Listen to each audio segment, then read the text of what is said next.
Hello, everyone. How have you been? I am really happy to be back. I want to say thank you to you all for your love and your support. It is never easy to lose a loved one, especially if that loved one is your mother. But you all have been such a huge source of support and anchor for me. So I want to say thank you. I want to continue to show up every day and live my life to the fullest and also to live out the legacies of my mother. My mother lived a life of purpose, a life of impact, and a life of service to God and to people. So I want to continue to show up in that way, to continue to live a life of purpose and a life of impact. And so I'm truly happy to be back. And I want to say thank you again and again. God bless you all. Today, I want to talk about a topic that is very close to my heart, and that is women, career, and motherhood. A recent Deloitte Outlook report on working women explored the experiences of 5,000 working women across 10 countries. And some of the things they found are this. A significant number of these women reported experiencing burnout, non-inclusive behaviors in the workplace, and challenges around working situations. So this has to do with, flexibility, ability to take time off work, and those kinds of challenges. When women make up their mind that they want to continue career and they want to grow a family, so many soon find out that there are many working places that do not have policies in place to protect women who have made the choice to grow their families. It's almost as if it's a binary choice for women. If you decide you want to pursue career, it's as if you have to make the choice not to grow a family and vice versa. It shouldn't be so. One of the ways that this can be curbed, or one of the ways that this can be corrected, is the kind of policies that we put in place at different levels of the organization. I'm grateful that for a country like Nigeria, there is a federal law that every woman who decides to have a family has the opportunity to get paid maternity leave when they have their children. Other countries like Canada are also doing excellent work to ensure that women have up to 6 months of maternity leave to go bond, take care of their children before they're able to return to work, and that work will still be protected. In a place like the US, there is no paid maternity leave as at yet at the federal level, but we have what we call the FMLA, which is the Family and Medical Leave Act. This is a federal US law that gives eligible workers up to 12 weeks of unpaid. So you get 12 weeks, but it's unpaid leave. But that job is protected. So in that 12-week period, you can take this leave, your job will be protected, and this leave can only happen for specific family and medical reasons while keeping your health insurance. While this is beautiful, it only grants qualification to certain people. So for you to be covered under the FMLA in the US, you must have worked for an employer for at least 12 months or more. You must have worked for at least 1,250 hours in the past 12 months. And you must work where the company has 50 workers within 75 miles. Now, while this is nice, it can be challenging for women who, for instance, just got a job, got married, and within 1 year, say they get pregnant and they have their baby within that 1 year. They will not be eligible for this because they would not have fulfilled that eligibility of working 12 months or more. They may not have worked 1,250 hours within that 12 months period. And where does that put them?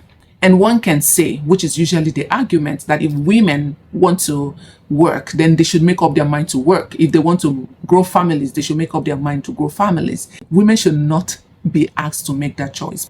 What I am pushing for are inclusive policies that do not shame the women who decide to grow a family and also grow a career. One of the things I want to leave with women, especially young women who are going into the workforce and are thinking, how can I work and still grow my family?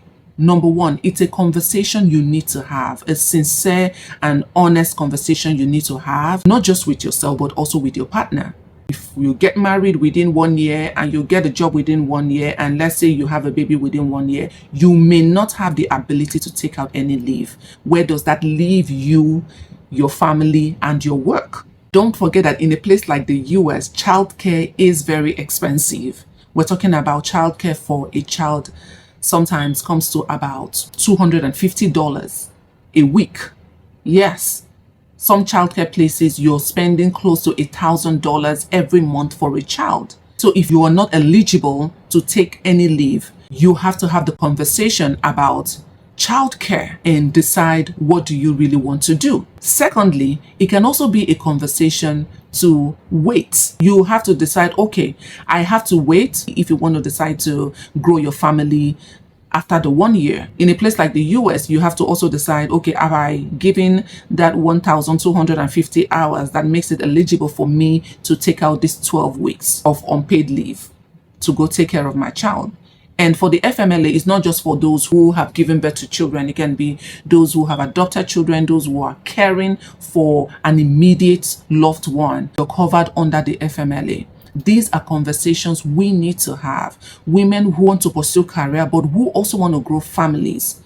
Now, for those of us who are no longer in that childbearing stage, there are also other concerns about growing children, childcare, sports, being able to do all of these things while we work. Some of us do not have flexible work opportunities that allow us to do school runs, pick up our children, drop them off, and that kind of stuff. What might the solutions be? Like I have mentioned, in the US, childcare is expensive. So you might decide to create a village of support where you all can pitch in. Somebody can pick up your kids and your group's kids one time, another person picks them up the other time. That's what I have done with my kids, especially for the times they have to travel out for sports and I'm not able to do that. I have pitched in with gas money. I have pitched in other ways, but we cannot do it alone. And if at any point you decide that as a woman, you might not be able to continue to work because you want to take care of your family, let it be a decision that you're making because that is the best solution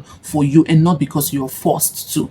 Because at the end of it all, what happens is that women, we go take care of our children. By the time we're returning into the workforce, we're being asked what happened this gap years. And I really like what organizations like Deloitte is doing, where they have this back to work program for mothers who have made up their minds to go have families and come back to the workforce, creating that opportunity to allow them transition nicely back into the workforce. And these are conversations we need to be having. More workplaces should provide these inclusive policies that are not detrimental to women who decide to work and to grow a family. Finally, continue to be relevant, continue to grow yourself in your field. Make sure that you are on top of your certifications, you are on top of the skills that is needed to do your work easily.